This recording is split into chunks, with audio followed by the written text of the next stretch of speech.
Hello बच्चों, let's start the question and the question says buffer solutions have constant acidity and alkalinity because पहला option they have large excess of H plus and OH minus ions.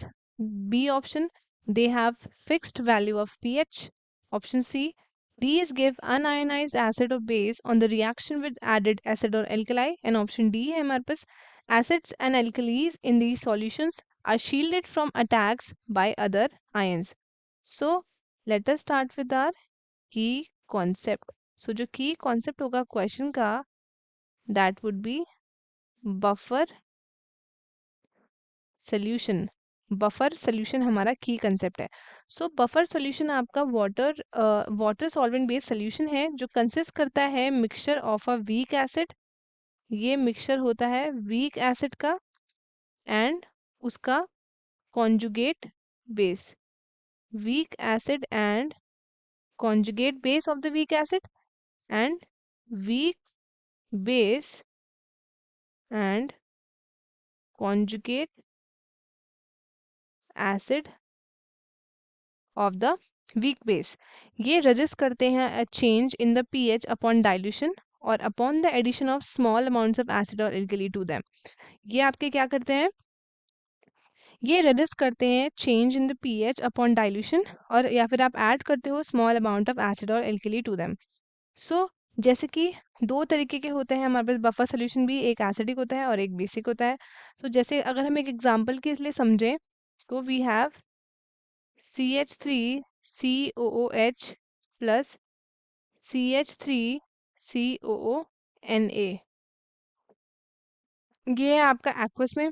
सो अगर हम देखें सबसे पहले CH3COOH ये आपका feebly ionise करेगा CH3COO minus में प्लस H प्लस में.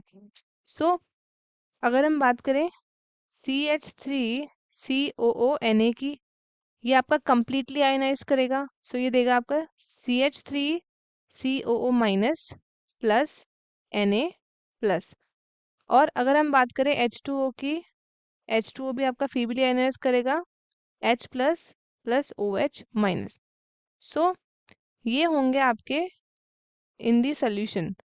बफर सोल्यूशन में ये प्रेजेंट होंगे.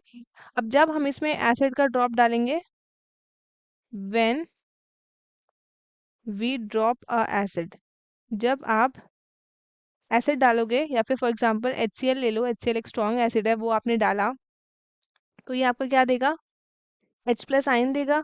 सो ये आपका कैसा हो जाएगा, ये हो जाएगा आपका H plus plus CH3COO minus CH3COOH. ये आपका क्या है, ये आपका है एक वीक एसिड. सो जो ओवरऑल कंसंट्रेशन होगा H प्लस का डज नॉट चेंज अलॉट. यहाँ पे कुछ भी आपका इतना कुछ चेंज नहीं हुआ. सो जब हमने क्या डाला, when a drop of base, base ले लेते हैं NaOH, ये आपका एक बेस है. So free molecules of CH3COOH आपके प्रेजेंट होते हैं in the buffer solutions and some gets ionised. So यहाँ पे कैसा हो जाएगा, आप लिखोगे CH3COOH प्लस OH माइनस, ये देगा CH3COO minus plus H2O liquid. ये आपका कैसा लिक्विड है, ये आपका अनडिसोसिएटेड वाटर मॉलिक्यूल्स हैं. सो ओवरऑल क्या होगा, doesn't change and increase concentration of OH minus. Buffer solution वो होते हैं जो आपके चेंज इन पीएच को रेजिस्ट करते हैं. सो सबसे पहला ऑप्शन अगर हम देखें तो ये आपका क्या होगा, they have large access of H plus and OH ions. नहीं, OH आयन तो यहाँ पे आया ही नहीं, तो इंक्रीज की तो आपकी बात ही नहीं हो रही है. सो ये स्टेटमेंट आपका गलत हो गया. Then they have fixed value of pH. For example अगर पीएच पहले 6.7 था, एसिड डालने के बाद वो हो जाएगा आपका 6.699 हो गया बाई चांस. तो थोड़ा चेंज तो आया है, स्लाइटली चेंज, एकदम नेग्लिजिबल मानते हैं, बट हाँ फिक्स्ड आपका नहीं रहने वाला है, तो इसलिए ये स्टेटमेंट भी हमारा इनकरेक्ट हो गया. These give unionized acid or base on the reaction with added acid or alkali. ये वाला स्टेटमेंट हमारा बिल्कुल करेक्ट है.